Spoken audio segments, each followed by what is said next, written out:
일단 지금 매물이 쌓인다는 거는 시장에서 거래로 이어지지 않고 있다라는 뜻이잖아요. 그럼 매도자가 희망하는 가격과 매수자가 원하는 가격, 매수 희망가가 지금 괴리가 있기 때문에 네. 실제 거래로 이루어지지 않는 거고, 그렇지만 팔 의향이 있는 물건들은 시장에 쌓이는 형태, 그래서 이제 매물이 늘어나는 건데, 그러면 왜 거래가 그 가격을 서로 고수하고 있는 거잖아요.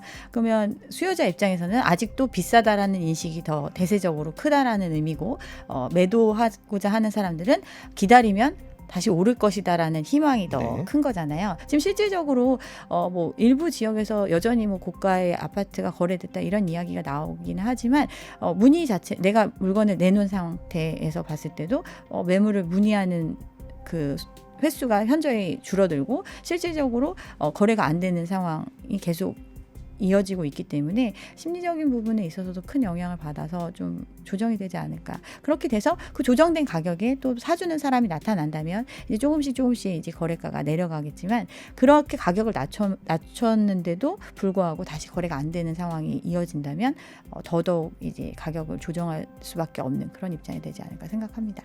경매 물건이 늘어난다는 거는 지금 돈을 못 갖고 있는 사람들이 늘어나고 있다. 돈을 연체하고 있는 사람들이 늘어나고 있다. 이자를 감당하지 못하고 있는 그런 물건들이 늘어나는데, 이런 사람들이 그러면 쉽게 할 수 있는 방법은 시장에다 그 물건을 자기가 헐값에 팔지 않고 정상적인 가격에 팔아서 자금을 회수해주면 되는 거거든요. 상환하면 되는 건데, 그게 원활하지 않은 시장이다라는 걸 보여주고 있는 거죠. 일반적인 매매 시장에서 이게 거래가 돼서 이걸 처분하고 이 상황을 정리할 수 있다면 경매까지 넘어오지 않거든요. 근데 그렇지 못한 물건들이 늘어나고 있고, 그 얘기는 이제 시장이 그만큼 얼어붙고 있다라는 걸 보여주는 거죠. 집을 사려는 사람들은 당장 지금 어디 뭐 나 앉아 있는 상황이 아니잖아요. 물론 이제 내가 집값이 상승기에 참여하지 못했다, 또는 완전히 하락을 한 것 같았는데 다시 오르는 모습을 보고 내가 너무 관망한 게 아닐까, 이런 불안감이 있을 수는 있지만, 지금 뭐 그 반짝 대책 이후로 실질적으로 이제 대책이 막히고 앞으로 장기간 고금리가 유지된다라는 내용이 인식되면서 확 줄어들었잖아요. 네. 조금 더 관망할 수 있는 입장이죠. 여유가 있는 거죠. 네, 최근 서울 아파트 매물이 8만 건을 넘었다, 이런 기사가 나옵니다. 부동산 시장 관망세에 진입했나, 이런 제목이 같이 붙어 있는데요. 또 경매 건수도 많이 늘었다 이러면서 부동산 시장에 찬바람이 불고 있다는 얘기가 나오고 있습니다. 그 어떤 분위기인지 얘기를 들어보도록 하겠습니다. 박은정 감정평가사 모셨습니다. 안녕하세요. 네, 안녕하세요. 지금 부동산 상황은 추석 이후에 찬바람이 불고 있다, 이런 얘기가 나오고 있는데 실제 상황은 어떻게 보고 계세요? 실제로 이제 거래 관심도 좀 사그라들고 거래량의 감소가 직접적으로 수치적으로 나타나다 보니까 더 이제 심리적으로 얼어붙고 있는 상황이라고 볼 수 있습니다. 매물이 지금 8만 건 쌓였다는 기사가 나왔는데, 올 초에 기사를 검색을 해보시면 아마 6만 건 넘었다는 네. 얘기가 나왔을 거예요. 1.3 대책 이후에 거래량이 살아났는데 6만 건에서 시작을 했는데, 지금 그게 7만 건을 넘어서 8만 건으로 늘어나고 있는, 일부가 거래 물량이 소진됐어도 여전히 매물은 쌓여가고 있는 이런 상황이 유지되고 있다고 볼 수 있고요. 이 얘기는 일부 시장의 어떤 정책적인 특혜를 통해서 들어오는 수요가 있을 수는 있었겠지만, 그게 어떤 시장의 대세적인 흐름을 바꿀 수 있는 정도의 물량은 아니었다, 이렇게 생각을 하시면 될 것 같습니다. 일단 지금 매물이 쌓인다는 거는 시장에서 거래로 이어지지 않고 있다라는 뜻이잖아요. 그럼 매도자가 희망하는 가격과 매수자가 원하는 가격, 매수 희망가가 지금 괴리가 있기 때문에 네. 실제 거래로 이루어지지 않는 거고, 그렇지만 팔 의향이 있는 물건들은 시장에 쌓이는 형태, 그래서 이제 매물이 늘어나는 건데, 그러면 왜 거래가 그 가격을 서로 고수하고 있는 거잖아요. 그러면 수요자 입장에서는 아직도 비싸다라는 인식이 더 대세적으로 크다라는 의미고, 매도하고자 하는 사람들은 기다리면 다시 오를 것이다라는 희망이 더 큰 거잖아요.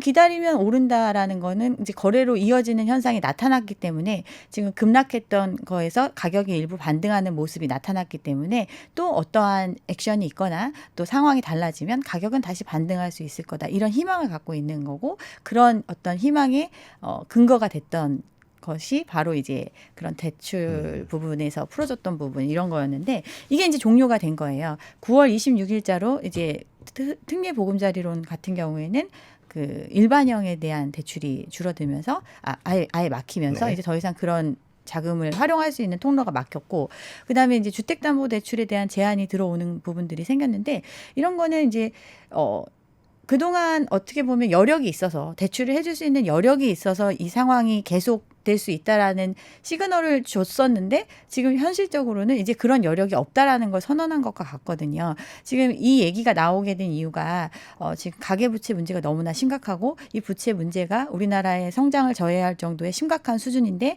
이 부분을 지금 금리를 올리면서 일부 조정해 나가는 과정을 거쳐야 했음에도 어떤 정책적인 부동산 경착륙을 막기 위한 조치로 완화적인 조치를 했기 때문에 이런 사단이 났다. 그래서 이런 부분에 대해서 서로 책임 공방도 벌어지고 네. 결국은 줄일 수밖에 없는 입장이라는 현실을 이제 인식을 한 거고 그게 영향으로 이제 대출이 막힌 거잖아요. 결과적으로는 기다리면 오를 수 있는 요인이 되는 게 지금 없다라는 거죠. 그러면 집을 팔려는 사람은 비싸게 팔고 싶어하고 사는 분들은 조금 더 내려와야지 살 수 있다는 상태가 지속되고 있는 건데 그런 균형 관계는 보통 어떤 일이 있을 때 깨지곤 하는 건가요?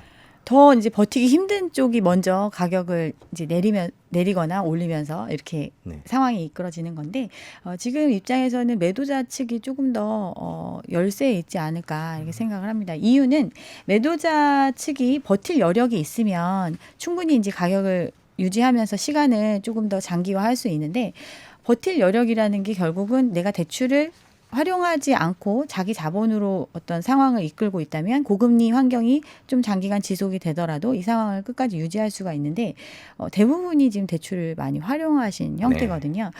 그동안 이제 분양했던 물량들의 형태를 살펴보면 이제 219 이전에 분양을 했던 것, 219 대책은 기억나시는지 모르겠지만 실거주 의무에 대한 부분들이 있어서 나중에 이제 입주 때 전세를 놓을 수 있다 없다에 따라서 이제 청약의 어떤 흥행이 좌우되고 이랬었던 시기가 있었거든요. 이런 물량들이 이제 잔금 시점으로 다 도래하는 상황이 왔어요. 이제 시간이 좀 지났으니까. 근데 이 부분에 대해서 그럼 잔금을 치를 여력이 없는 거죠. 이 물건을 유지를 하려면 일단 소유권을 자기한테 확실히 넘겨 오려면 대금을 다 치러줘야 되는데 이 대금에 대한 부분들이 대부분이 이제 다른 금융을 통해서 대금을 치러야 하는 형태거든요. 그러다 보니까 은행에서 이제 대출을 많이 받아서 이 부분을 처리할 수 있어야 되는데 어떤 그게 가능하더라도 금리 자체가 이제 높아지고 있고 그러면 이 물량을 계속해서 이제 끌고 가려면 지금 이제 분양받은 물건의 가격보다 시세가 높다고 하니까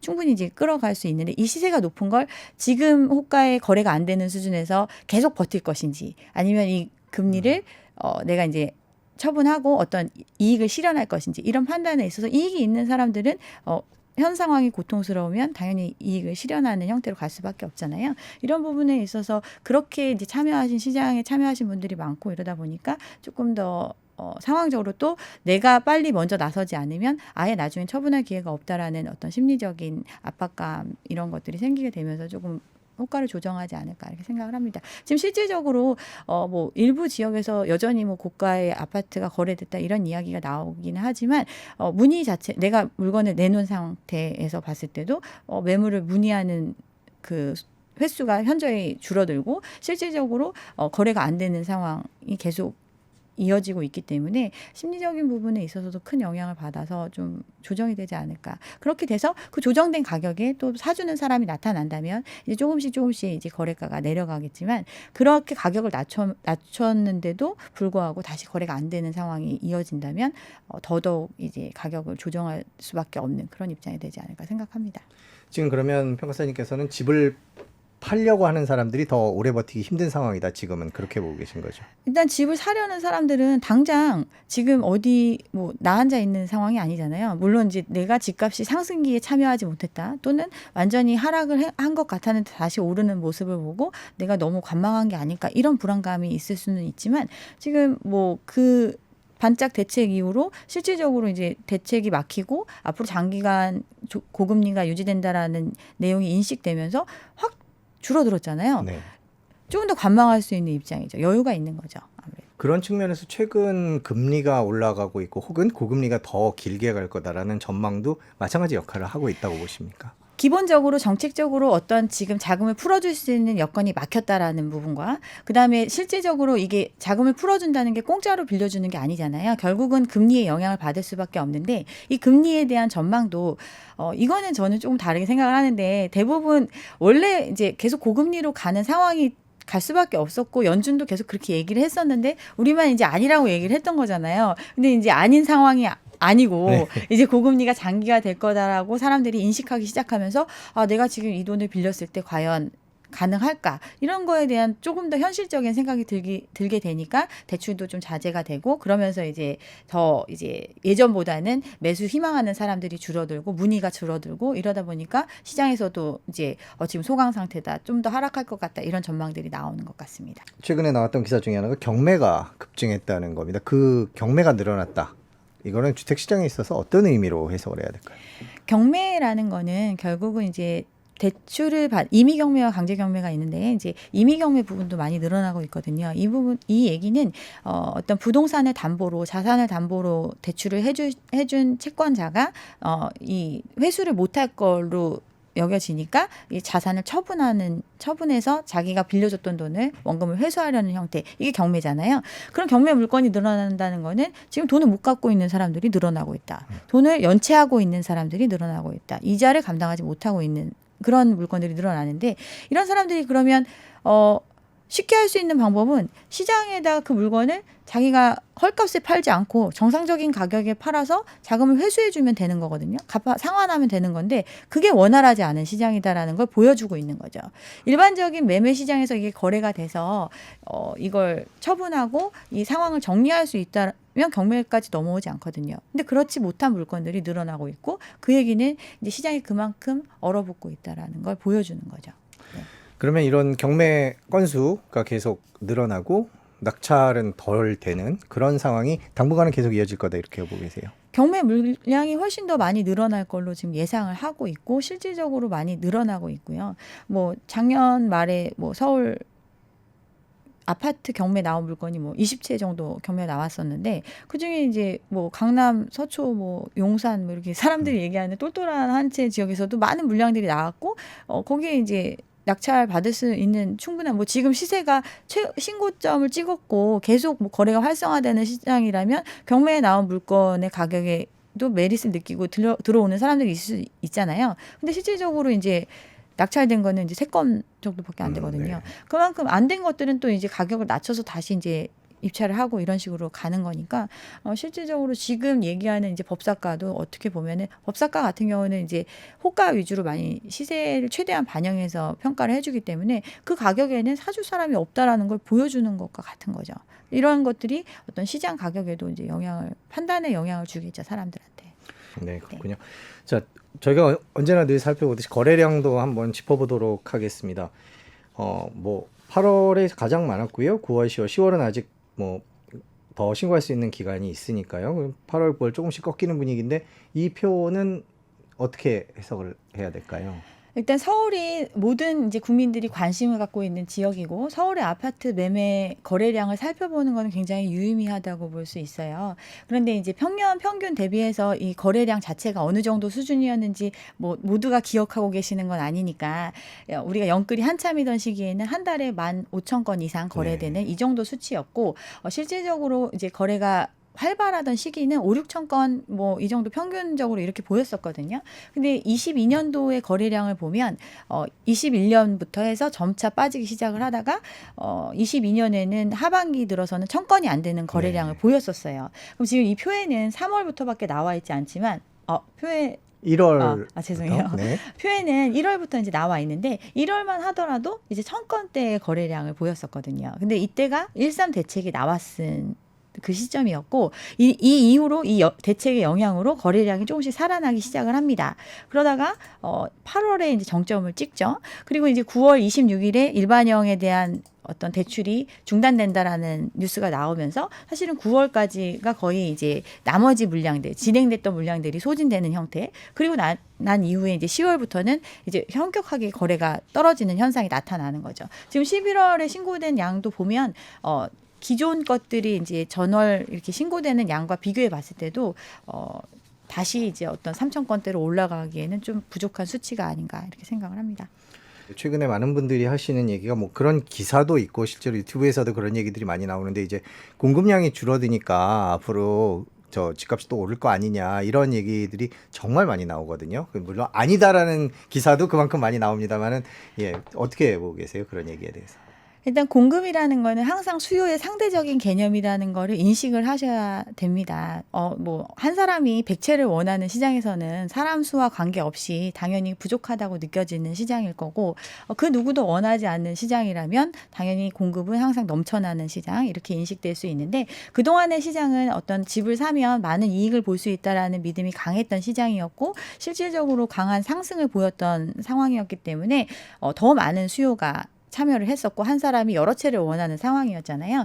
근데 이제 지금 이제 그런 것들이 좀 걷어지고 난 현재에 와서는 이제 지금 공급되는 양이 좀 30% 줄어든다고 해서 과연 이 물량이 부족할 것인가, 이런 시각으로도 봐야 된다고 생각을 하고, 지금 이제 분양 물량 같은 경우는 올 초만 하더라도 사실은 공급 부분에 있어서 굉장히 위기감이 컸어요. 이 공급을 하려면 일단 비용을 들여서 건물을 지어야 되는, 사업을 진행해야 되는 부분들이 있기 때문에 이게 실제 시장에서 자금의 회수로 이어질 수 있을지에 대한 의문이 컸고, 그런 부분 때문에 건설사들이 분양 시점을 굉장히 뒤로 많이 미뤘었거든요. 근데 이제 시장에서 어느 정도 반등의 분위기가 나타나고 정책의 영향으로 이런 게 있다 보니까 이제 미뤄뒀던 물량들에 대해서는 소화할 수 있겠다라는 판단이 되고 또 시점이 됐으니까 이런 물량들이 이제 하반기에 쏟아지면서 지금 하반기 물량들이 계속 나오고 있는 거거든요.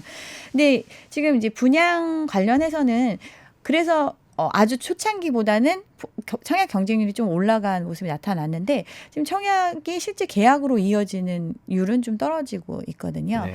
어떤 상황적으로 고분양가에 분양할 수밖에 없는 입장도 있었고, 그 분양에도 사람들이 많이 참여를 했지만 실질적으로 내가 이 분양가를 감당해야 되는 그런 상황, 계약을 해야 되는 시점이 됐을 때는 이 가능할 것인가 포기하시는 분들이 늘어나는 거죠. 그래서 미계약 물량들이 많이 쌓이고 있고, 최근에 이제 이문 쪽에서도 또 분양을 했었죠. 이제 뭐 13대 1 정도의 경쟁률을 보였는데 지금 계약자들이 고민에 빠졌다, 이런 네. 기사도 나왔었어요. 그 보면은 이제 뭐 통합 개발을 통해서 개발을 했는데 산 아래에 있는 좀 저층으로 개발된 구역하고 역세권 쪽에 고층으로 개발된 구역이 있었는데, 이 두 개를 같이 이제 한 단지로 봐서 청약을 했으니까 여기에 이제 무턱대고 청약을 했다가 지금 이제 과연 이게 나중에 이익이 생길까, 이런 고민에 포기하려는 사람들이 늘어났다, 이런 기사가 네. 나왔는데, 이것도 호황기에는 아마 이렇게 얘기를 했을 거예요.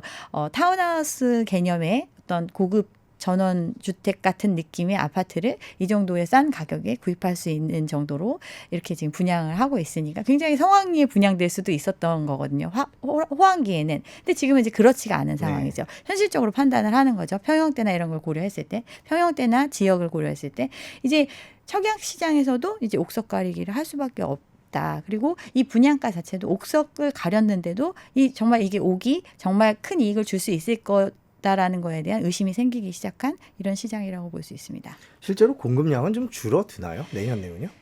실제 뭐 과거에 공급했던 것보다 공급량이 줄어들긴 하는데요. 과거에 공급한 수치가 그러면 부족했던 이게 평균적인 수치였냐를 기준으로 생각을 해야 되는데, 문정부 시절 공급됐던 양을 보면 5년 평균 서울의 아파트 공급량은 기존 10년 대비해서 한 해당 15,000채 이상씩 더 공급이 됐었거든요. 굉장히 높은 수준의 공급량을 보였던 건데, 그거 대비해서 이제 내년에 공급량이 좀 줄어드는 모습이 나타나는 거거든요. 네. 그래서 과연 수치적으로 절대적인 공급량이 많이 부족한가, 이런 거에 대해서는 좀 생각을 해보셔야 된다고 저는 생각합니다. 네. 네.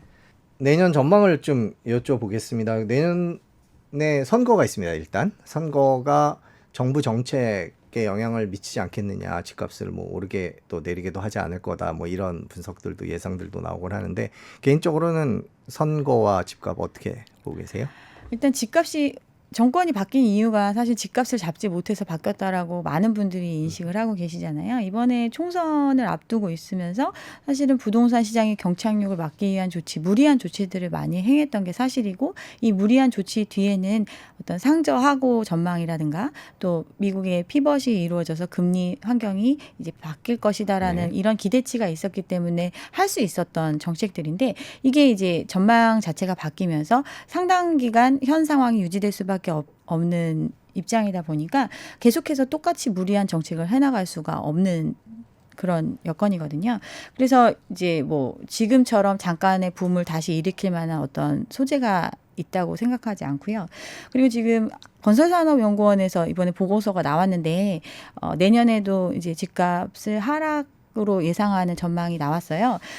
이제 많은 기관들에서도 조차 이제 하락 전망을 하고 있는데 특히나 이제 건설산업연구원 같은 경우는 이제 공급자 입장에서의 연구를 많이 하시는 쪽인데 공급자 입장에서 보더라도 지금의 어떤 수급 차원에서 봤을 때 가격이 높게 형성되기는 어렵다라고 판단을 하고 있는 거거든요. 이런 걸 봤을 때 어떤 대세적인 흐름 자체가 하락으로 가지 않을까 이렇게 생각을 합니다. 방금 말씀해 주신 자료인데요. 2024년 주택가격이 전국 2% 정도 하락할 거다라고 전망을 해주셨습니다. 구체적인 표를 보면요. 뭐 전국, 수도권, 지방 이렇게 별로 있는데요. 글자가 좀 작아서 안 보이는데 내년에는 모두 마이너스일 거다 이렇게 보고 있는데 말씀하신 대로 뭐 저 자료 역시 뭐 특별한 호재가 집값이 오를 만한 그런 이유가 없다라는 게 그 근거겠죠. 일단은 이 이제 수치적으로 보여지는 거는 뭐 전국이 2% 정도 하락할 것이다 이러면은 사실 2%라는 거는 우리가 체감하기가 조금 어려운 느낌이잖아요.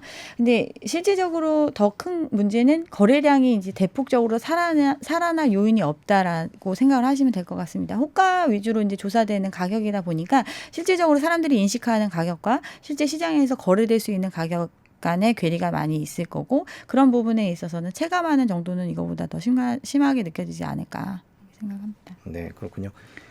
또 여쭤보고 싶은 게 최근 전셋값 분위기를 조금 여쭤보고 싶어요. 최근 전셋값이 오르고 있다 뭐 이런 얘기가 있는데 그건 또 어떻게 해석을 해야 될 문제일까요?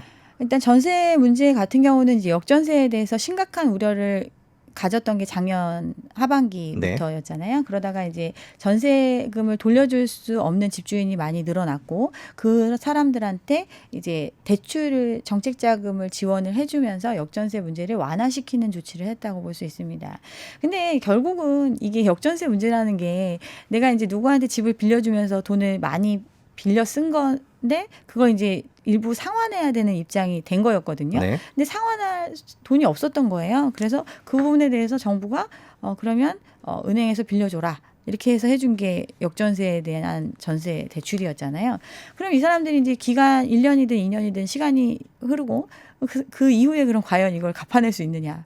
결국은 채무를 상환할 능력을 1년 후, 2년 후에 바로 회복할 수 있느냐의 문제인데 네. 그 부분에 대해서 이제 좀 퀘스천 마크인 거죠. 근데 그치만 어쨌든 이런 조치를 통해서 완전히 이제 궁지로 몰리는 집주인들이 좀 줄어들고 어떤 여유가 좀 생긴 거죠. 그러다 보니까 이 역전세의 폭이 좀 줄어드는 현상. 과거에 이제 전세값이 실제 시장에서만 조정이 됐다면 훨씬 더 큰 폭으로 떨어졌던 전세값이 지금은 이제 일부 좀 올라간 형태. 그래서 이제 전세값이 좀 낙폭이 줄어들고 이제 완화되는 현상이 나타나는 거고 그거 대비해서 이제 2% 정도 상승할 거다라고 예상을 했는데 이 2% 정도 상승이 이제 전체적으로 뭐 어떤 수치로 나온 건지는 제가 파악이 잘 안 되지만 이것도 이제 케이스 바이 케이스가 아닐까 생각을 합니다. 전세가 과거처럼 이제 모두 자기 자본만으로 이루어진 시장이었다면 이 부분에 대해서 뭐 소득이 늘어났고 뭐 저축이 늘어나는 부분에 있어서 충분히 감당할 수 있고 시장에서 그만큼의 수요를 받쳐줄 수 있었기 때문에 전세값이 오른다 이렇게 이야기할 수도 있겠지만 지금 이제 전세 시장은 사실은 전세자금 대출이 훨씬 더 많은 부분, 상당 부분을 차지하고 있는 시장이다 보니까 이 부분에 대해서도 고금리 기조에 같이 엮어가는 거기 때문에 예전만큼 그만한 자금을 끌어쓸 수 있는 사람들이 그렇게 많지는 않을 거라고 생각을 합니다.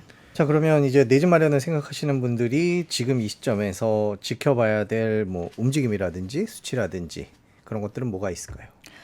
일단 어떤 물건을 사는 거는 1대1의 관계로 이제 물건을 사시는 거잖아요. 결국은 이제 내가 어떤 협상을 함에 있어서는 절대 이제 몰리는 이제 위치에 가서는 안 된다. 급한 마음으로 접근하셔서는 안 된다고 생각을 합니다. 뭐 당장 지금 이 물건이 팔릴 것 같고 당장 내가 지금 사지 않으면 다음엔 다시는 기회가 없을 거다. 이런 마음으로 시장을 바라보면 항상 어떤 후회를 할 수 있는 선택을 하게 되거든요. 그래서 조금 더 관망하셔도 되고 지금 수치적으로 보여지는 것들도 어떤 시장이 대폭적으로 살아날 수 있는 그런 상황이 아니라는 보여지고 있으니까 조금만 여유를 가지셨으면 좋겠습니다. 네.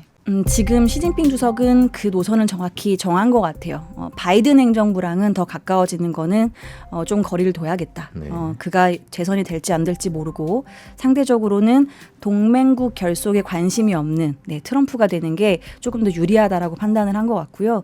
그래서 지금의 바이든 행정부보다는 기업을 통해서 협력을 강화해서 역으로 실제로 이 기업인들의 영향력이 미국 내에서 크니까요. 이들을 통해서 역으로 다음에 대선 대통령이 누가 될지는 모르겠지만 대통령에게 중국과 오히려 조금 더 화해의 모드를 갈 수 있는 그런 방향들을 설정하려고 하는 게 아닌가 그렇게 좀 생각을 가지고 있습니다. 저는 중국을 바라볼 때 딱 두 가지 카테고리만 말씀을 드리고 있습니다. 전반적인 중국 전체 시장에 대해서는 좀 중립적인 의견을 말씀을 드리고요.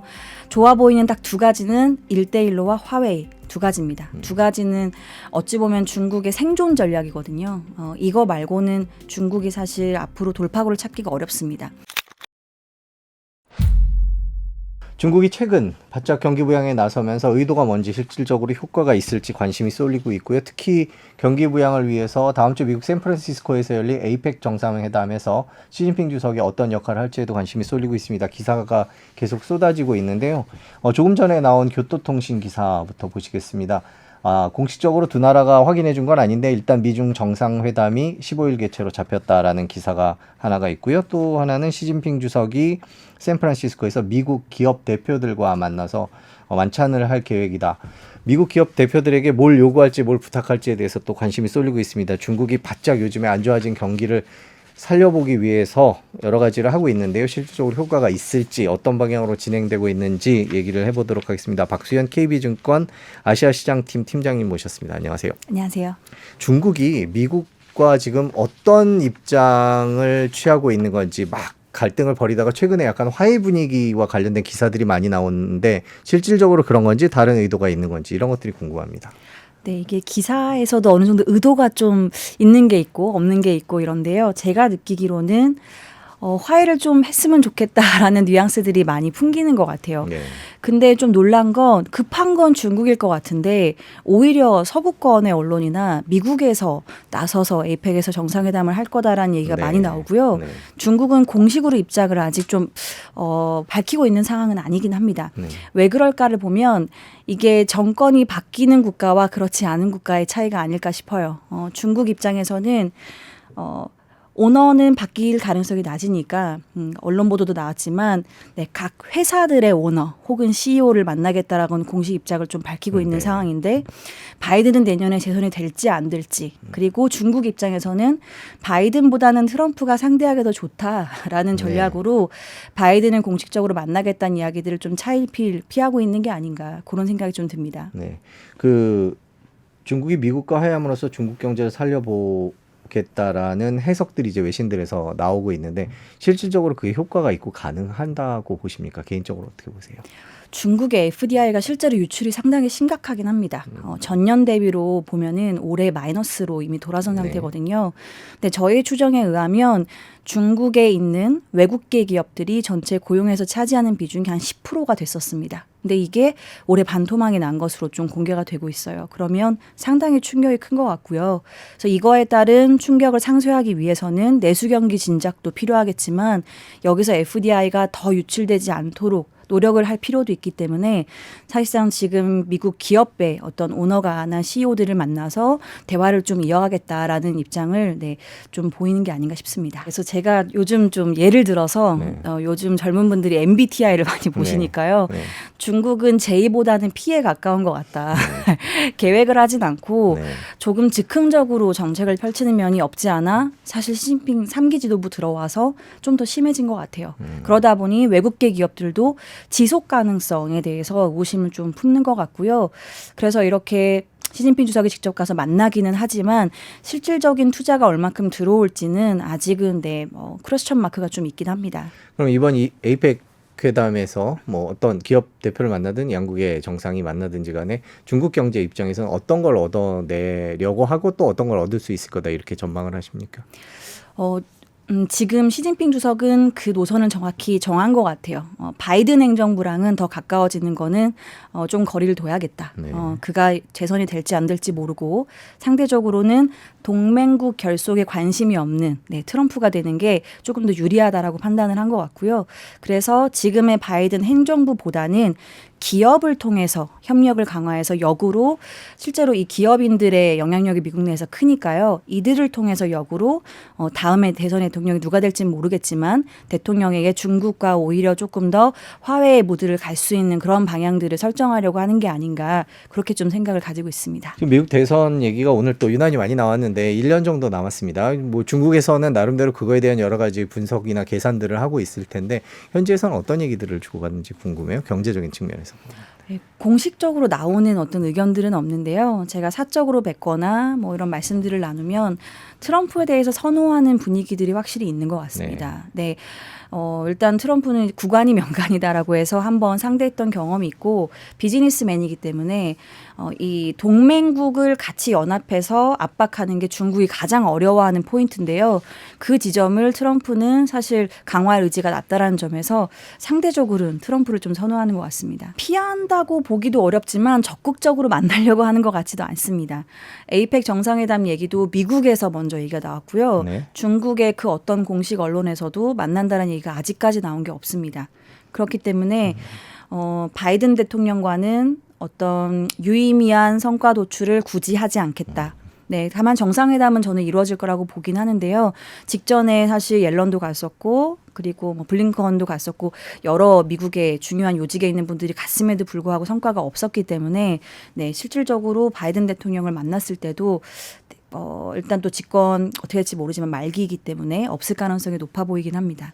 자, 그러면 계속 중국 경기부양책 얘기를 좀 해보겠습니다. 최근 중국이 내놓은 경기부양책들은 어떤 것들이 있고 어떻게 평가하십니까?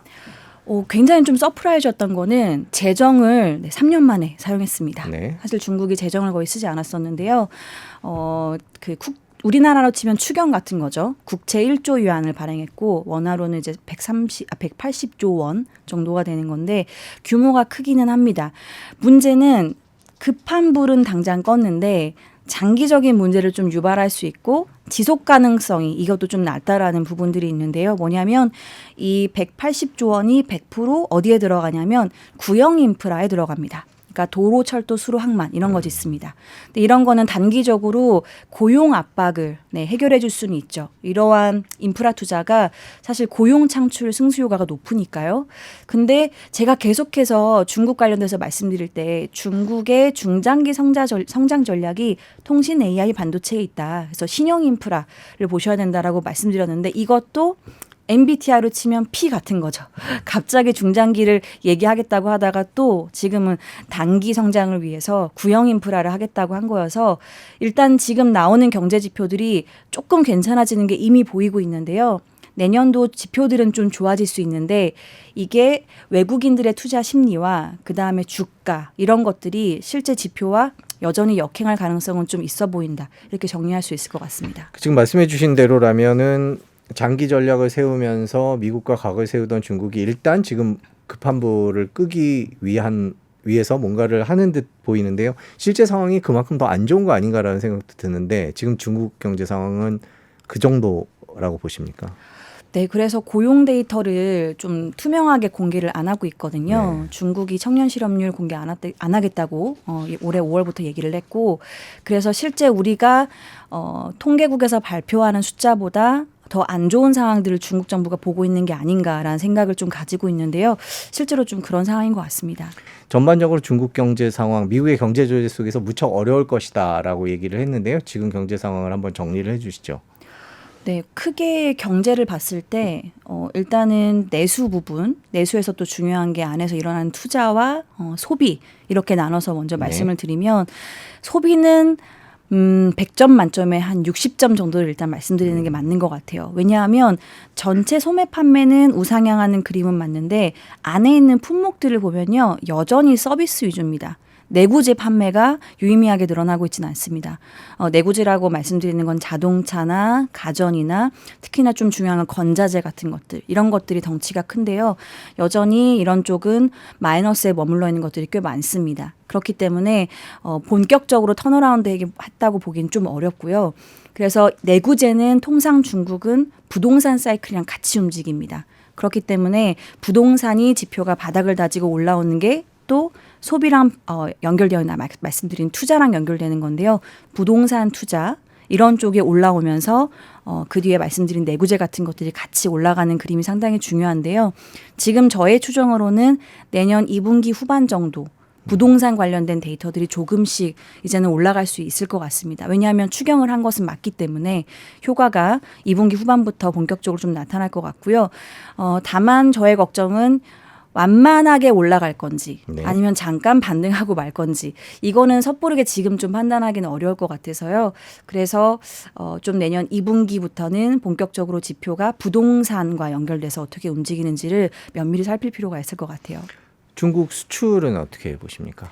수출은 여전히 쉽지 않을 것 같습니다. 왜냐하면 FDI가 유출된다는 건 뭐냐면 생산기지가 이미 이동하고 있다는 거죠. 그러니까 이 안에 있는 생산기지를 재투자하지 않는다는 겁니다. 장비들은 노후화되고 감가상각에 대해서 여기서는 계속해서 재투자가 일어나야 되는데 그런 것들이 역동성을 지금 많이 잃어가고 있는 상황이어서 수출의 하방 압력들은 불가피할 것 같습니다. 그래서 그 돌파구로 유일하게 1대1로에 집중하고 있습니다. 1대1로를 통해서 안에 있는 공급 과잉되어 있는 소재들 인프라 투자이기 때문에 1대1로도 다른 나라의 인프라 투자를 함으로써 이런 것들을 해소할 수 있고 물론 부채 문제가 심각하다라는 얘기들이 나와서 어떻게 할 건지는 봐야겠지만 제가 과거에 중국이 부채 문제를 스스로 해결했던 사례들을 참고해서 보면 출자 전환을 할 가능성이 높아 보입니다.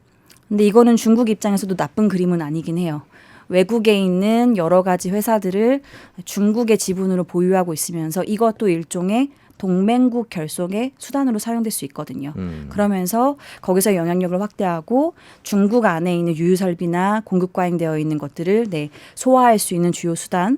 두 번째로는 말씀 주신 미국의 제재와 압박에 의해서 수출 물량이 줄어드는 거를 이런 다른 국가를 통해서 해소할 수 있는 측면들이 있을 것 같아요. 궁극적인 판단은 그들에서의 영향력이 약화될수록 중국은 그 안에서 영향력을 더 크게 발휘할 수 있게 되는 거죠.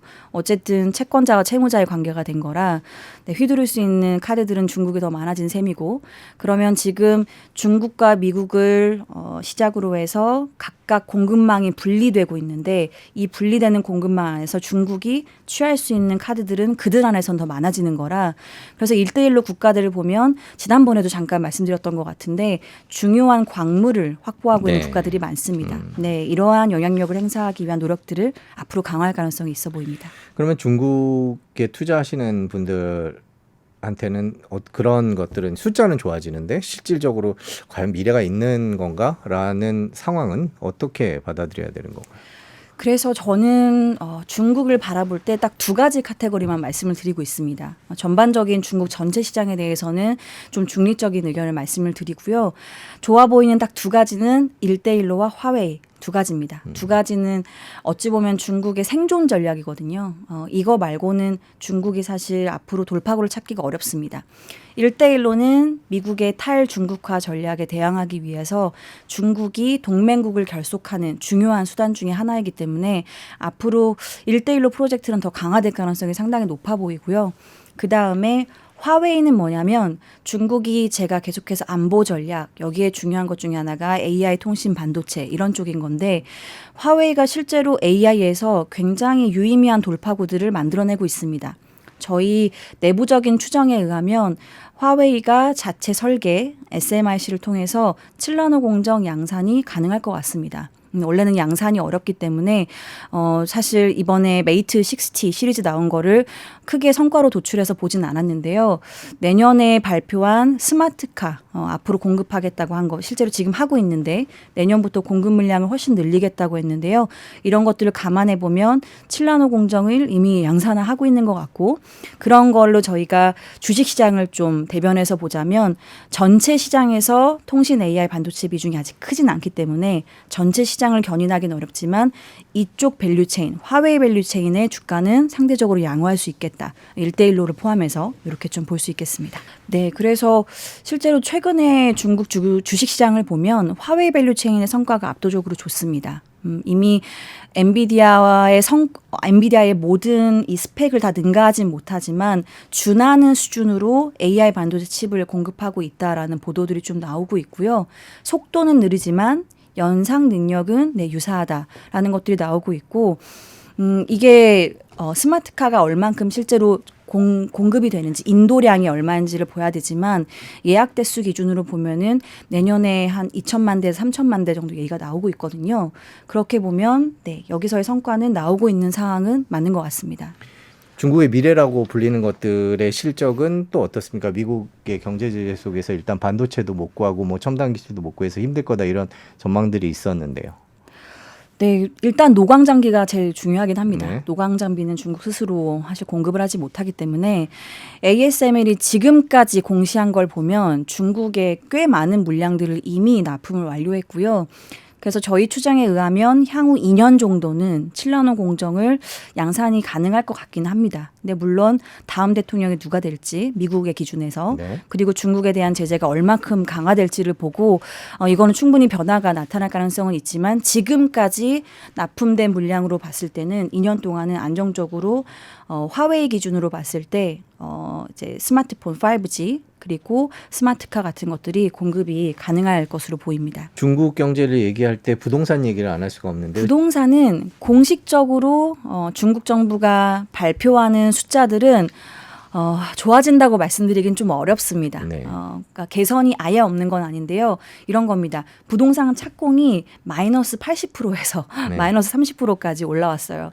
그러니까 반등을 한 건 맞는데 여전히 마이너스에 있기 때문에 유의미하게 올라왔다고 보기엔 좀 어렵고요. 그런데 준공은 플러스로 빠르게 돌아섰지만 최근 3개월 동안은 횡보하고 있긴 합니다. 이게 우리한테 주는 시사점은 뭐냐면 조금 연결해서 보자면 사실 중국이 철강 수요에서 50% 정도가 부동산에서 나옵니다. 네. 그렇기 때문에 부동산이 빠르게 회복된다고 하면 우리나라도 연결되어 있는 철강 산업들 가격이 올라가면서 이쪽을 좀 좋게 볼 수 있는 기반들이 생기는 건데 착공이 여전히 마이너스라는 거는 철강 같은 건자재 수요는 아직 없다는 겁니다.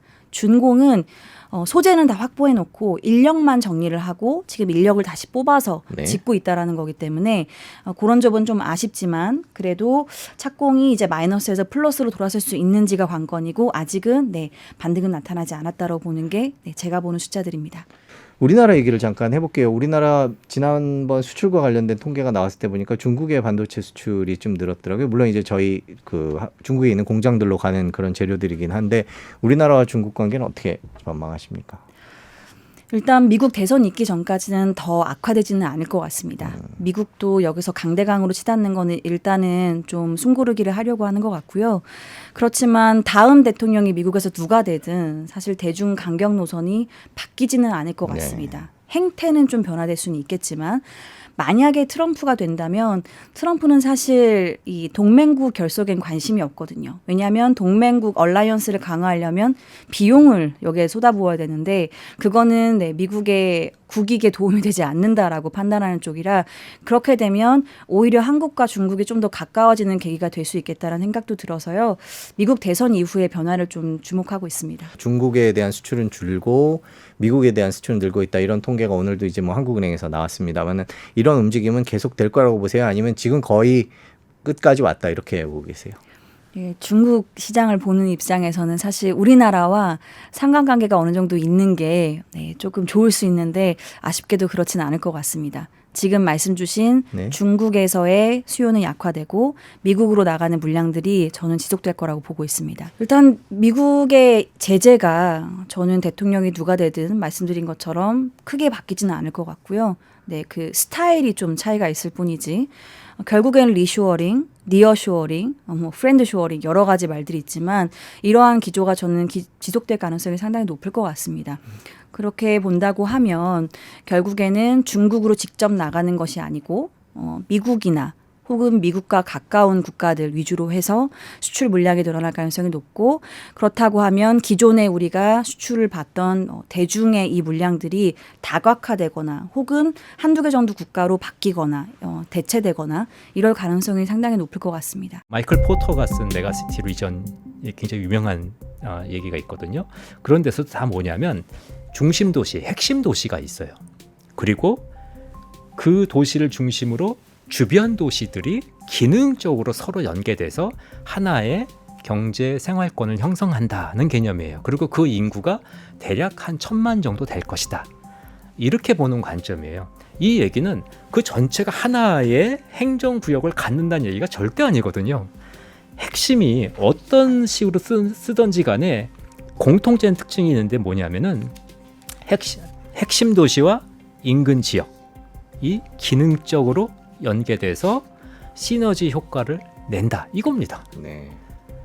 근데 이것을 서울 메가시티 그래서 서울의 확장이라고 표현하는 것에 저는 좀 이게 왜 메가시티지? 하는 말을 할 수밖에 없고요. 일반적으로 보면 물론 기대 심리는 분명히 작용을 할 거고요. 또 그거에 따라서 호가는 뭐 이미 주택 소유주들이 호가를 올리고 있다는 뉴스도 나오고 있어요. 그건 뭐 정상적인 아주 당연한 수순이라고 보여지는데요. 근데 이게 과연 실제로 실제 그 실거래에도 반영이 될지는 아직 너무 막연하잖아요. 네, 그렇죠. 그리고 이것이 또 아까 말씀하신 대로 부동산 가격에 영향을 미치는 가장 중요한 것은 기대하는 게 지금보다 서울로의 이동의 편의성이 증가할 것이다, 나아질 것이다 라는 것 때문에 생기는 거거든요. 근데 그거는 굉장히 시한되는데 오랜 시간이 걸칠 거고, 물론 굉장히 심정적으로 뭐 지옥철을 타본 사람이라면 다 이해를 하죠. 그게 얼마나 힘듭니까?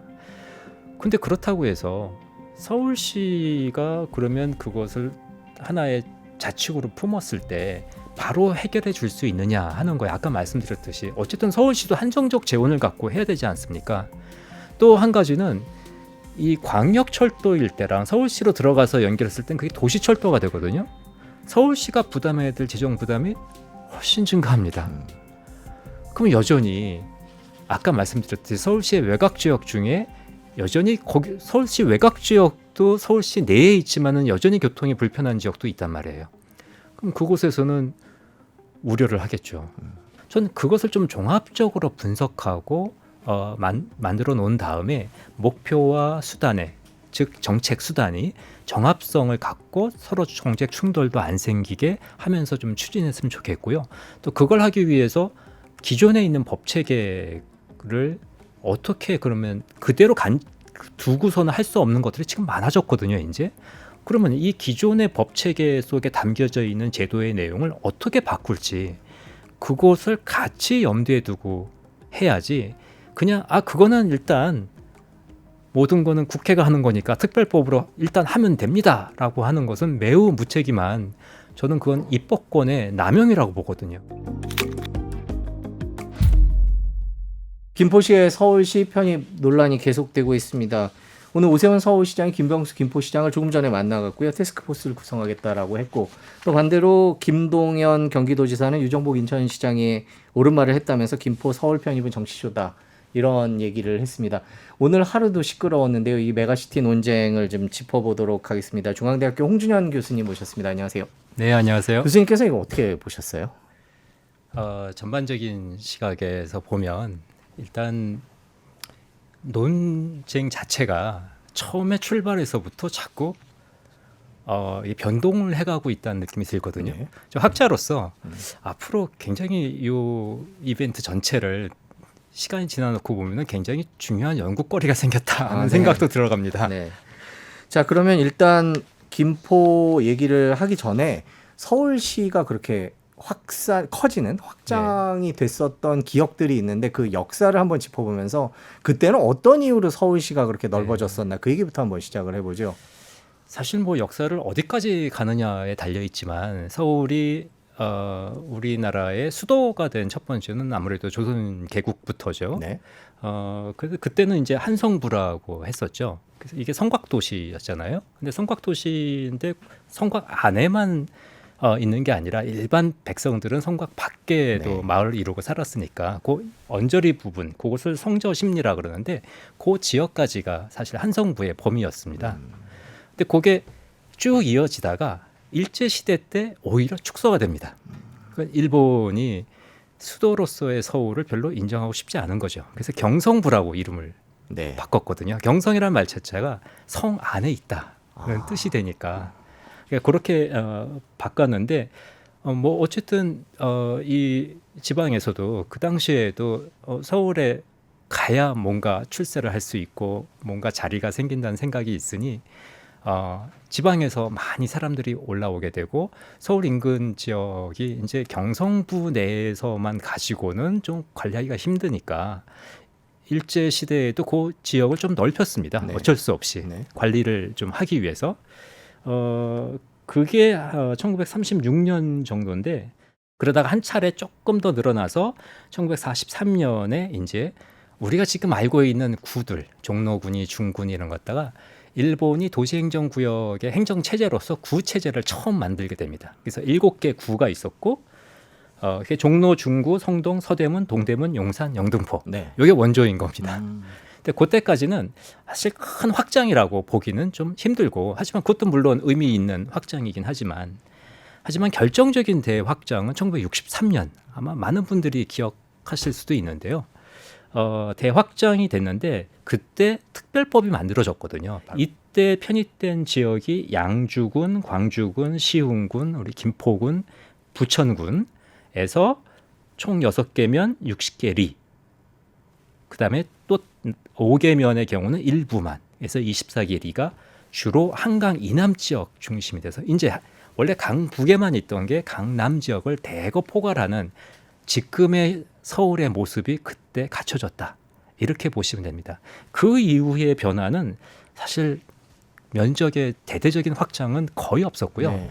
대부분의 거는 뭐냐면 그 이후의 변화는 구를 인구가 이제 늘어나니까 하나의 구를 쪼개는 그러니까 행정의 효율성을 위해서 너무 많은 인구를 한꺼번에 할 수가 없으니 쪼개는 식으로 돼간 겁니다. 그게 계속 쪼개져 온 거죠. 계속 면적은 그대로고 하나의 아까 말씀드렸던 9개 구로 있었는데 9개 구가 이제 25개 구까지 쪼개진 거고요. 다만 그러면 이제 지금 논의들이 또 이렇게 연결이 되잖아요. 네. 지금 다시 논의되고 있는 게 서울이 좁다. 이게 서울을 좀 더 확장해서 서울의 경쟁력을 키우자 이렇게 얘기를 하고 있는데 사실 지금 따지고 보면 지금까지 확장의 논의는 다 뭐냐면 개발기입니다. 우리가 급속도로 경제가 성장하고 인구가 그러니까 지방에서 소위 시골에서 도시로 오는 그 당시에 변변한 도시라고 하는 건 결국 서울이었으니까 서울로 오게 돼서 이렇게 서울이 인구가 포화 상태에 가게 되는 그런 기간에 있었던 확장이거든요. 물론 63년 확장이라는 건 조금 다른 의미도 있지만 당시에 박정희 대통령이 뭔가 상징적인 의미로 서울의 어떤 경쟁력을 키우고 그것을 정치적으로도 그 권한을 넓혀주고 해서 그 자신의 어떤 그 정치적인 지위를 끌어가겠다는 의도도 분명히 있었어요. 또 하나는 우리가 경제라는 게 그 당시만 해도 경제 규모가 작은데 그것을 뒷받침해 줄 수 있는 곳은 서울밖에 없었으니까 네. 그런 의미에서 이것이 어떤 그 원동력을 삼기 위해서 했던 것이라고 할 수가 있고요. 하지만 잘 아시다시피 서울의 인구는 줄기 시작했지 않습니까? 근데 그 서울의 인구가 줄어드는데 단지 서울의 인구만 줄어드는 걸로 끝나는 게 아니라 이제 21년부터인가요? 이때는 전국의 인구가 이제 우리가 순감하는 시대에 들어갔거든요. 그것은 출산율의 영향을 받게 된 거죠.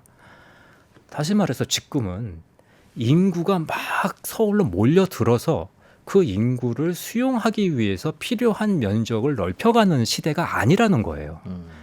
어떻게 보면 다운사이징을 우리가 이제는 생각을 하고 도시도 어느 정도 다운사이징이 필요하구나 하는 걸 염두에 두고 도시 계획을 할 때가 된 거거든요. 인구가 줄어가는데 면적을 넓히겠다? 그건 좀 서로 맞지 않는 부분이 있는 것이죠. 네, 지금 말씀해 주신 거를 정리를 해보면 결국 서울 확장의 역사라는 건 인구가 증가하고 경제 개발을 목적으로 할 때 이루어졌다라는 그렇죠. 예. 말씀을 해주셨습니다. 교수님이 보시는 지금 이 김포시의 서울특별시 편입 문제에 있어서 우리가 눈여겨봐야 돼, 판단해야 될 근거, 이슈, 포인트 그런 것들은 어떤 거라고 생각을 하십니까? 여기서 그 봐야 될 것은 이 그냥 편입이라는 게 공간에 선을 그냥 긋는 문제가 절대 아니거든요. 이것은 그 지역의 행재정이 어떻게 변하느냐, 그 체제하고 같이 가는 겁니다. 우리가 일반적으로 지방행정 체제다 그럴 때는 계층과 구역과 수행하는 기능의 관계를 통합해서 하는 얘기거든요. 네. 단순히 구역을 여기다 있는 걸 여기다 갖다 붙이는 문제가 절대 아니라는 거죠. 그럼 김포가 서울시로 만약에 편입이 됐다, 행정구역의 변화를 통해서, 그건 그냥 구역의 변화가 아니라 거기에 담고 있는 행재정에 굉장히 많은 변화가 생길 수밖에 없다는 거예요. 행정적으로 봤을 때 보게 되면 김포시는 김포구가 됩니다. 왜냐하면 특별시에는 구밖에 들 수가 없거든요. 그러면 김포구하고 김포시는 김포시가 지금까지 수행했던 일들을 김포구가 됐을 때 그대로 수행할 수 있느냐? 절대 그렇지 않고요. 굉장히 많은 권한이 서울시로 다 이관이 됩니다. 김포시가 독자적으로 할 수 없다는 것이죠. 그 대부분의 권한 중에 가장 핵심이 뭐냐? 도시계획을 독자적으로 할 수가 없습니다. 도시계획 권한 자체가 없어져요. 그럼 김포시는 지금까지 김포 시민들이 자기가 살고 있는 곳에 자기의 어떤 색깔을 내서 자기 지역의 어떤 그 미래를 그려갈 수 있었던 것이 지금 안 된다는 거예요. 김포구가 됐을 땐 서울시의 큰 그림 속에 그거의 정합성을 맞춰가면서 이제 해야 되는 것이죠.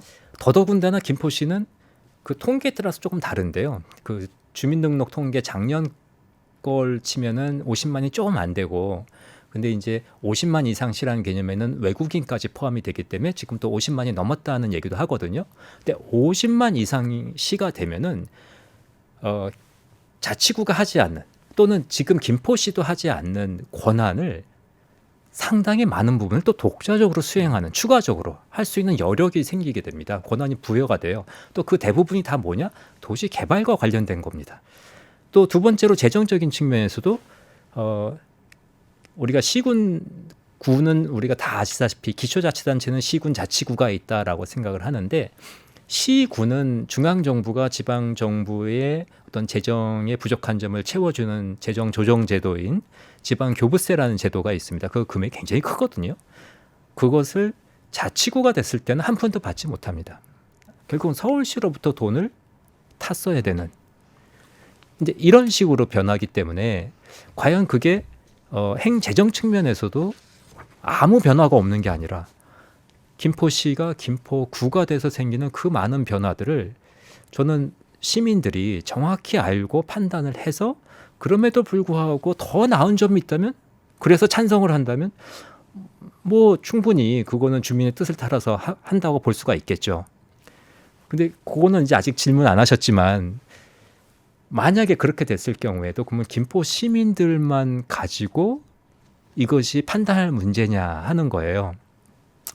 왜냐하면 이 변화 자체는 김포시에 가장 첫 번째로 변화가 오지만, 그 행재정 측면, 특히 재정 측면에서는 서울시의 25개 자치구도 변화가 옵니다. 우리도 아직 개발을 더 서울시가 신경 써줘야 되는데, 김포시가 들어오면은 우리 쪽보다는 저쪽을 어쨌든 뭐 그게 행정적으로든 정치적으로든 해주면 어떡하지 하는 걱정을 저는 할 거라고 생각을 해요. 그래서 이게 단순히 구역의 경계 변경을 하는 문제가 아니다. 이것은 행재정상에 미치는 영향을 다 판단을 해야 되고, 그래서 지방자치법에서도 이런 걸 할 때는 지방자치단체 차원에서의 변경이 있을 때는 반드시 지방의회, 근데 이게 김포시 의회만이 아니라 관계지방의회, 즉 관련성이 있는, 영향을 받게 되는 지방의회, 그래서 경기도의회하고 서울특별시 의회까지도 의견을 듣고 승인을 받아라 하는 것이고, 또는 주민투표를 거쳐라 하는 것이죠. 이때도 마찬가지로 주민투표는 김포시민들만 주민투표를 하는 게 아니라 서울시민 전체, 경기도민 전체도 주민투표를 하는 것이 법의 취지에 맞는 것이에요. 그래서 이게 간단하고 쉬운 문제가 아니라는 것이죠. 정리를 해보겠습니다. 지금 김포시 입장에서는 서울시로 들어왔을 경우에 포기해야 될 것들이 있군요. 네. 재정에서 수입에서도 있고요. 그다음에 50만이 넘어가는 대도시가 될 경우에 추가로 또 행사할 수 있는 새로운 권한이 생기는데, 도시군 계획에서 주로 생기겠죠. 그렇죠. 예. 예. 그 생기는 것들을 포기해야 되는 측면을 과연 김포 시민들이 알고 있는지를 확인해야 된다는 말씀이셨는데 예. 그럼 반대로 그렇게 잃는 게 있으면 김포시 입장에서는 얻는 것도 있고 찬성하는 분도 있을 것 같아요. 교수님께서 보시기에 예. 통상적으로 이런 시기에 일이 있을 때는 부동산 가격이 조금 움직임이 있거나 뭐 어떤 변화들이 좀 있습니까? 일반적으로 보면 물론 기대 심리는 분명히 작용을 할 거고요. 또 그거에 따라서 호가는 뭐 이미 주택 소유주들이 호가를 올리고 있다는 뉴스도 나오고 있어요. 그건 뭐 정상적인 아주 당연한 수순이라고 보여지는데요. 근데 이게 과연 실제로 실제 그 실거래에도 반영이 될지는 아직 너무 막연하잖아요. 네, 그렇죠. 그리고 이것이 또 아까 말씀하신 대로 부동산 가격에 영향을 미치는 가장 중요한 것은 기대하는 게 지금보다 서울로의 이동의 편의성이 증가할 것이다, 나아질 것이다 라는 것 때문에 생기는 거거든요. 근데 그거는 굉장히 시한되는데 오랜 시간이 걸칠 거고, 뭐 GTX 뭐 계속 얘기하지만은 바람은 들지만은 실거래가 반영되는 거는 결국 거의 완공될 때 반영되잖아요. 마찬가지죠. 근데 이런 걸 다 떠나서라도 근데 그럼 올랐다고 칩시다. 그래서 그 김포 시민들이 생각하는 대로 우리의 자산 가치가 오른다, 그래서 좋다라고 생각할지 모르겠지만 이게 국가적으로 저는 좋은 일인가? 과연 이걸 오히려 부추겨서 해야 될 일인가? 저는 그건 아니라고 생각해요. 잘 생각해 보시면 아까 계속 서울시의 인구가 준다, 그래서 문제다. 서울시 인구가 왜 줄까요? 그 인구가 그럼 부산으로 갔나요? 강원도로 갔나요? 그렇지 않아요. 서울시 인구가 이동한 것은 서울 주변에 경기도 지역으로 갔습니다. 근데 그럼 왜 갔느냐? 약간 불편을 감수하고서라도 가는 이유는 서울시의 주택 가격이 너무 높고 도저히 감당할 수 없기 때문에 간 거거든요. 그래서 내가 감당할 수 있고, 하지만 시간 비용을 어느 정도 계산해 보니까 오히려 이게 이득이다 생각하니까는 주변 지역으로 가서 사람들이 거주하게 되는 거거든요. 근데 그 주변 지역의 집가를 또 올린다, 이런 정책을 통해서. 그게 그 지역 주민들이 원하는 것이니까 지금 살고 있는 주택 소유주들은 원할지 모르겠죠. 하지만 그 다음은 그럼 어떻게 해야 될까요? 그럼 거기도 감당하지 못하는 사람들은 더 외곽으로 더 가라는 얘기인가요? 그럼 또 그들을 위해서 또 편입을 할 건가요? 저는 이건 넌센스라고 생각하거든요. 이거를 이득이라고 생각하고 정치인들이 얘기하는 것은 저는 좀 과연 그 국가적인 것을 생각하고 있는 것인지 저는 그리 긍정적으로 평가하고 싶지가 않네요. 교통의 문제는 심각하죠. 누구나 서울 인근 지역에 살고 있는 사람들은 다 원하죠. 그래서 그 문제를 해결해 주는 거는 반드시 저는 필요하다고 생각합니다. 제가 아까 편입을 통해서 서울시가 하나의 커다란 행정구역, 행정체제를 형성하는 것은 그래서 문제가 있다라고, 또 그것은 바람직하지 않은 것 같다라고 얘기를 했지만, 서울과 인근 지역이 경제적으로 서로 협력하고 하나의 공동체로서 사람들이 자유롭게 왕래할 수 있도록 해주는 것은 굉장히 중요한 부분이죠. 그것이 바로 대도시권의 경쟁력이거든요. 그것을 위해서 가장 중요한 첫 번째는 바로 이동의 편의성, 즉 광역교통 체계를 마련해 주는 것이죠. 근데 이 부분을 위해서 사실 국토부 산하에 대광이라고 대도시권 광역교통협의회라는 걸 뒀습니다. 물론 굉장히 심정적으로 뭐 지옥철을 타본 사람이라면 다 이해를 하죠. 그게 얼마나 힘듭니까? 근데 그렇다고 해서 서울시가 그러면 그것을 하나의 자치구로 품었을 때 바로 해결해 줄 수 있느냐 하는 거예요. 아까 말씀드렸듯이 어쨌든 서울시도 한정적 재원을 갖고 해야 되지 않습니까? 또 한 가지는 이 광역철도 일대랑 서울시로 들어가서 연결했을 땐 그게 도시철도가 되거든요. 서울시가 부담해야 될 재정 부담이 훨씬 증가합니다. 그럼 여전히 아까 말씀드렸듯이 서울시의 외곽 지역 중에 여전히 거기 서울시 외곽 지역도 서울시 내에 있지만은 여전히 교통이 불편한 지역도 있단 말이에요. 그럼 그곳에서는 우려를 하겠죠. 김포시는 일부 지역이 이미 서울시로 편입된 적이 있죠. 그래서 김포공항이 그렇고 양천구 일대도 과거엔 김포시에 속했지만 지금은 네. 서울에 속한다 이렇게 얘기를 합니다. 이러면서 이제 이런 사례들을 들어서 가능한 거 아니냐 이렇게 얘기를 하거든요. 물론 일부 지역입니다만은 어떻게 생각하세요? 그것도 아까 제가 서울시에 확장되는 그 속에 있는 부분이거든요. 64년대 확장할 때 다 들어갔던 거죠. 네. 근데 지금 논의하고는 전혀 다른 또 논의인 게요. 그 당시의 논의는 자치단체, 즉 기초자치단체 하나가 편입되는 얘기가 아니거든요.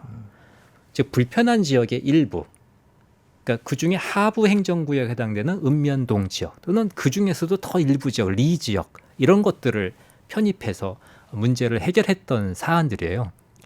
그렇기 때문에 지금 지방자치단체 전체를 통합하는 측면, 이건 사실 편입이 아니라 합병이거든요. 그래서 이거는 성격이 다른 문제다라고 말할 수밖에 없습니다. 네. 지금 저희가 결국 김포 얘기를 하다 보면 이제는 메가시티 얘기를 해야 될 때가 된 것 같습니다. 메가시티에 대한 얘기들이 커지고 있는데 일단 그 전에 김포 얘기가 나오면서 하남, 구리, 광명 네. 이런 지역에서도 또 서울시 편입 가능성이 거론이 되고 있습니다. 일단 그런 식으로 주변 서울을 점점 넓혀가려는 그런 얘기들에 대해서는 개인적으로 어떤 의견을 갖고 계십니까? 저는 이것도 그 서울의 대도시권의 행정 체제를 그러면 궁극적으로 어떻게 가져갈 거냐 하는 것을 먼저 생각해 놓고 그러고 나서 종합적인 시각에서 이것을 해야 된다고 생각을 해요. 물론 지금 다른 지역에서 얘기하고 있는 게 사실은 김포시보다 더 설득력이 있어요. 왜냐하면 김포시 같은 경우는 김포시도 물론 서울로의 통근 통학 비율이 적지 않은 편입니다. 거의 12.7%니까 전체 통근 통학 중에 10% 이상이면은 적지 않다고 보거든요. 하지만 광명은 20%가 넘어요. 네. 뭐 과천도 그렇고 또 하남도 그렇고 다 20%가 넘거나 20% 거의 20%고 뭐 다른 우리가 이제 고양시 같은 경우도 그렇고 구리시 같은 경우도 그렇고 이 지금 김포보다는 더 높은 즉 서울로의 경제적 의존도와 이 경제적 교류의 관계가 훨씬 더 높은 지역들이고 또 하나는 고향은 좀 다르지만 다른 지금 하남이나 광명이나 이런 지역 같은 경우는 하나의 시지역이고 하나의 도시 지역이에요. 김포처럼 도농 복합 형태의 시가 아니라는 거죠. 그렇기 때문에 문제가 더 없어요. 그 해결해야 될 문제가 훨씬 좀 줄어듭니다. 도농 복합 형태의 시 같은 경우는 읍면이 있기 때문에 또 읍면을 동으로 전환돼서 오는 여러 가지 농어촌 특례가 굉장히 많거든요. 그것을 어떻게 처리할지 문제가 또 생기지 않습니까 지금. 그래서 그런 문제가 전혀 없죠.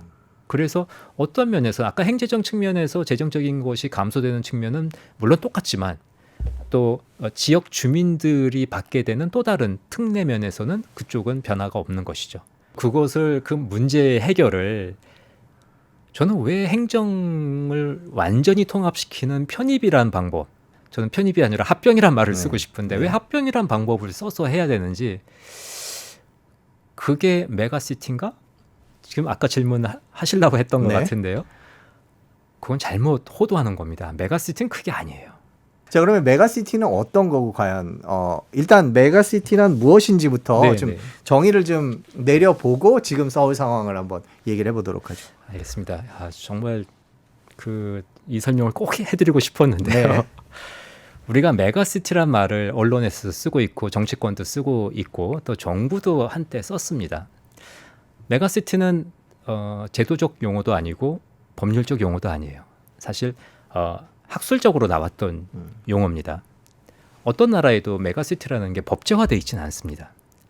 근데 그리고 메가시티란 말이 있고 메가시티 리전이라는 말도 있고 어떤 데서는 또 메가 리전이라는 말도 써요. 근데 메가시티하고 메가시티 리전은 거의 동의어처럼 쓰이고 있는데요. 이게 이제 유엔에서도 메가시티를 정의하고 있고 아마 좀 들어보셨을 텐데 그 마이클 포터가 쓴 메가시티 리전이 굉장히 유명한 얘기가 있거든요. 그런 데서도 다 뭐냐면 중심 도시, 핵심 도시가 있어요. 그리고 그 도시를 중심으로 주변 도시들이 기능적으로 서로 연계돼서 하나의 경제 생활권을 형성한다는 개념이에요. 그리고 그 인구가 대략 한 1,000만 정도 될 것이다. 이렇게 보는 관점이에요. 이 얘기는 그 전체가 하나의 행정구역을 갖는다는 얘기가 절대 아니거든요. 핵심이 어떤 식으로 쓰던지 간에 공통된 특징이 있는데 뭐냐면은 핵심 도시와 인근 지역이 기능적으로 연계돼서 시너지 효과를 낸다 이겁니다. 네. 근데 이것을 서울 메가시티 그래서 서울의 확장이라고 표현하는 것에 저는 좀 이게 왜 메가시티지 하는 말을 할 수밖에 없고요. 또 이것을 이제 들면서 뭐 다른 나라 얘기를 많이들 하시더라고요. 네. 또 봐라 중국의 뭐 베이징이나 상하이처럼 거기는 훨씬 거대하다. 2천만, 3천만 되는 도시다. 일단 중국이 갖고 있는 정치 체제와 한국이 갖고 있는 정치 체제, 또 지방 도시를 통해서 추구하고자 하는 방향, 그 다음에 거기에 그 행정의 중앙과 지방 간의 관계 이런 것은 완전히 차이점이 크거든요. 우린 지방자치를 하고 있잖아요. 그러면서 중국의 도시의 개념을 놓고서 그렇게 볼 수는 저는 분명히 없다고 생각을 하고요. 그 다음에 또 일본 얘기도 많이 하더라고요. 일본 동경도를 봐라. 동경도가 얼마나 크냐. 마찬가지인데요. 동경도는 23개 특별구가 있고요. 그게 이제 우리 서울특별시의 25개 구하고 매우 유사합니다. 근데 23개 특별구만 있는 게 아니라 그 주변에 있는 26개 시가 있습니다. 그게 다 합쳐져서 시만 있는 게 아니라 일본의 기초자치단체는 시정촌, 그래서 정촌은 우리나라의 읍면 정도에 해당이 되는데요. 그뿐만 아니라 26개 시와 또 몇 개 정, 몇 개 촌이 다 합쳐져서 하나의 동경도를 형성해요. 특별구가 이 동경도하고의 어떤 정부 간 관계를 형성하는 거랑 다른 지역이 정부 간 관계를 형성하는 게 달리 형성이 돼 있어요. 근데 우리는 그냥 자치구를 넓혀서 또 다른 자치구를 만들어서 이렇게 한다는 것인데 동경도하고 비교할 수 있는 이 체제가 아닌 것이죠. 또 런던 얘기도 많이 하죠. 런던 광역정부 얼마나 크냐, 우리보다 커요. 이것도 역시 정말 잘못된 비교인데요. 런던 광역정부 같은 경우는 밑에 있는 기초 단위로서의 디스트릭트, 보러들이 있는데 이곳들이 원래 런던을 구성했던 곳이에요. 시티 오브 런던은 그 중에 하나였습니다. 근데 이것을 이 지역들 간에 이게 우리가 따로따로 이렇게 하다 보니 광역적인 기능에서 너무 불편함이 많다. 그리고 뭐 국제 경쟁력을 따지니까 그러니까 우리가 그레이터 런던에 좀 메이어가 있으면 좋겠다. 원래 의원 내각제지 않습니까? 근데 시장을 직선으로 뽑는 그런 제도를 변경을 했던 거죠. 다시 말해서 광역에 우리 서울특별시에 해당되는 런던 광역시 정부는 권한이 매우 제한적입니다. 즉 제한된 광역 기능만 수행을 하고 훨씬 많은 기능을 기초들이 자율적으로 수행하고 있죠. 우리는 정반대의 구조잖아요. 이걸 어떻게 가만히 그대로 놓고서 비교해서 할 수 있냐는 거죠. 저희 뭐 관련 기사가 나가면 댓글이 제일 많은 게 너무 수도권 중심 아니냐, 지금 그 방향이 맞느냐 그러면서 지방 소멸이라든지 지방의 위기 얘기를 해주시는 분들도 많습니다. 그런 얘기에 대해서는 어떻게 생각하세요? 충분히 저는 우려가 된다고 보죠. 그러니까 서울 자체를 넓히는 게 그러면 결국은 서울에 영향을 받는 권역이 만약에 김포나 주변 지역에 들어온다. 그럼 주변 지역이 또 형성될 수밖에 없거든요. 그러면 서울 대도시권이 훨씬 더 커지게 되겠죠. 지금도 서울을 비롯한 수도권, 서울, 경기, 인천이 이제 공식적으로 인구가 50%를 넘었잖아요. 전국 인구에. 사실 OECD 국가 중에 그런 나라는 없거든요. 아무리 높아봤자 한 30% 정도. 그것도 문제라고 막 영국 같은 데서 문제라고 지금 굉장히 심각하게 보고 있는 것인데 그 파급 효과는 굉장히 클 겁니다. 그래서 이제 뭐 부울경이니 이게 다른 대도시권을 형성하자라고 얘기를 하고 있는 거죠. 저는 거기에 대해서 아주 적극적으로 찬성을 하고요. 지금의 서울의 인구 증가는 서울에서 이 새로운 아기들이 많이 태어나서 이루어진 게 아니거든요. 서울이 17개 시도 중에 출산율이 제일 낮습니다. 0.55 몇이에요. 있을 수 없는 숫자죠. 그 정도로 제일 낮고 경기도는 도 지역 중에서 또 제일 낮습니다. 그 출산율이. 다시 말해서 수도권은 수도권의 인구의 증가가 지금까지 이렇게 쭉 이어온 것은 자체적인 인구의 증가가 아니라 비수도권의 인구를 빨아들여서 된 거거든요. 근데 거기에 출산율은 제일 낮습니다. 이건 국가적으로 굉장히 위기를 초래하는 거죠. 인구를 빨아들이는데 출산율은 낮아요. 그럼 인구 감소를 더 가속화시킬 수밖에 없는 거죠. 그리고 그럼 서울 이외에, 즉 수도권 이외에, 서울이 아닌 수도권 이외의 다른 지역은 출산율은 수도권보다 높습니다. 하지만 아기를 낳아봤자 다 서울로 가게끔 만들고 있는 것이죠. 그래서 중요한 거는 이제 과거에 우리가 국가적으로 해온 게 수도권에 있는 시설들을 이전시키자. 그래서 이 공공기관 이전 정책을 썼지 않습니까? 혁신도시를 막 만들고 뭐 이번에 또 뭐 제2혁신도시를 만드니 많이 아직 결정은 안 됐지만, 근데 그런 전략이 중요한 게 아니라 인위적인 분산 정책을 쓰는 거는 또 효과가 크지 않을 거예요. 왜냐하면 거기가 살지 못하면 아무리 해봤자 사람들은 가 있는 척만 하는 거죠. 그래서 이 중요한 거는 이 비수도권에 있는 사람들이 수도권으로 가지 못하게 하는, 서울에 있는 걸 내려보내는 게 아니라 이제 더 이상 가지 못하게 하는 정책이 필요하다라고 보여지고요. 이게 그럼 가능할까 그러지만 대표적으로 저희가 굉장히 성공 사례라고 들고 있는 게 세종시예요. 물론 세종시는 인위적으로 만든 도시긴 하죠.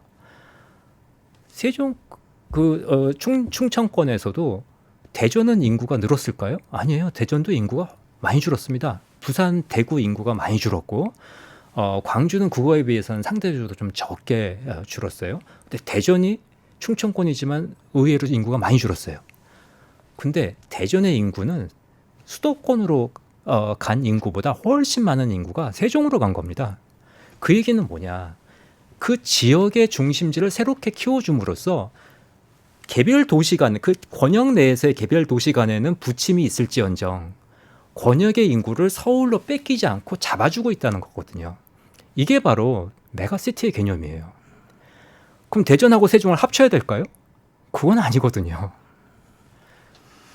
그렇군요. 저희가 김포 얘기부터 시작해서 메가시티 얘기, 지방 소멸까지 얘기를 쭉 확장해서 해봤습니다. 마지막으로 여쭤보고 싶은 게 이번에 이제 김포 논의를 바탕으로 해서 계속 정치권의 공방이 계속되고 있습니다. 어떤 논의들이 어떤 방향으로 이루어졌으면 좋을지 교수님 개인적인 의견이 있으실 것 같아요. 네.